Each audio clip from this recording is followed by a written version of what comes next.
Hello, how y'all doing today? This is week 2 video. I'm kind of starting this early because of the hurricane stuff, in case you're out of power or we can't reach each other. So I wanted to make sure things are available for you way ahead of time so you can get to them. Maybe you can download them and get started on them now or after, because I'm not sure what kind of communication we're gonna have over the next couple days. Okay, so first of all, I want to let you know that I think on Saturday, I'm going to be available on Microsoft Teams. I'm going to invite you first, and I'm going to be available there for if you want to, join me in that meeting. It's kind of like office hours if you want to come talk about things, ask any questions, that sort of thing. Yeah, so it's going to be Saturday, maybe later in the evening. I'll send you an email with all these details and invitation. Make sure to accept an invitation if you want to come. It's not mandatory. It's totally optional, but I'll explain all that in the email. And then yeah, if you want to if you want to talk more privately, I can always assign you to a breakout session where we can talk privately. So we can not exit that meeting. We can be in two meetings at the same time, but like we can temporarily exit the main meeting to go to that breakout session where we can talk privately, and then people can still join the main meeting and wait there until I'm done with the students that are wanting to meet with me more privately and talk about specific things. Okay, so let's get to week 2 here. So I did a little adjustment there. I added folders under Unit 1. So you click on Unit 1 and it'll show you 2 folders. Right now, this video is about week 2, so you click on week 2 and it'll show you what you need to do for that week. So here, there are different things that you're learning about.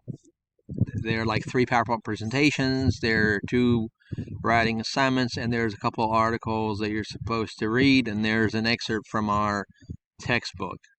And there's also, the Essay 1 literacy narrative prompt that you need to read, and after you read that literacy narrative prompt, you're supposed to complete the literacy journal, which has sub-steps. So the literacy journal is one step toward building your draft toward the literacy narrative assignment, but within it there are several sub-steps, right?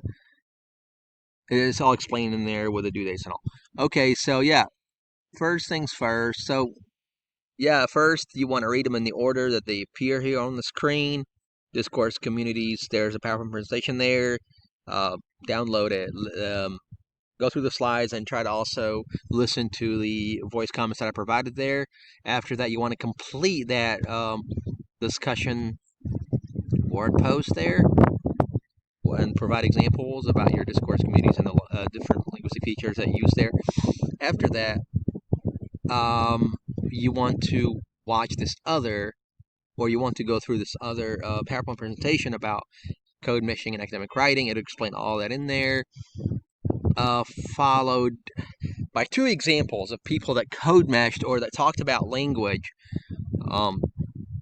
The different discourse communities or language groups that they belong to. There's Mother Tongue by Amy Tan, and there's How to Tame a Wild Tongue by Gloria Azaldua. So these are examples of people that code meshed or that used their local language practices in academic writing, if you will, especially the second example by Azaldua.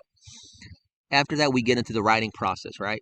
You get into the writing process, what that means and how things are going to look, what things are going to look like for you when you're composing different things in this course. This course is designed to engage you in different steps with the goal of eventually you completing a full draft for each one of the 3 assignments. There's a short excerpt from chapter 4, chapter 4, that you want to read. Please make sure to obtain the book, purchase it.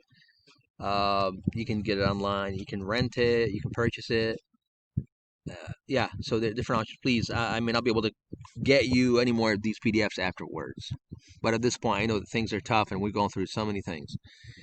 After that, please make sure to read the prompt here for the first essay in this assignment. I think it's worth about 20 to 25%. It could be, I'm not sure which, but it's, yeah, it's worth a lot. But before we get there, you're not going to just, pound it out the night before. No, it's due September 27th or so, but you're going to have to take the different steps in order to bring it to fruition, right? So, yeah, but I wanted you to read it up front so you know about, you're familiar with the expectations of it. And in it, it'll explain what literacy means, so make sure to read that first part of it. I would say read the whole document. It'll teach you about different things.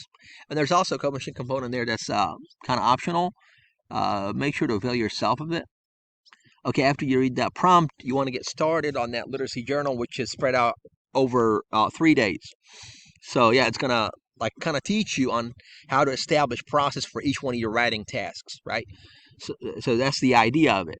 Why is it spread out over 3 days? It's because it's supposed to teach you how to spread your writing over multiple writing sessions. So that is the idea of spreading it out like that. I will revise the syllabus and make it available under Unit 1. Or maybe I should just, yeah, it shouldn't be under Unit 1. I'll just put it under, yeah, it's going to be under Unit 1, not under a specific week there. So yeah, always refer to it for due dates and stuff. And I'll be sending you an email soon. Okay, please let me know if you have any questions. Again, my email is mshindi@central.uh.edu. Thank you.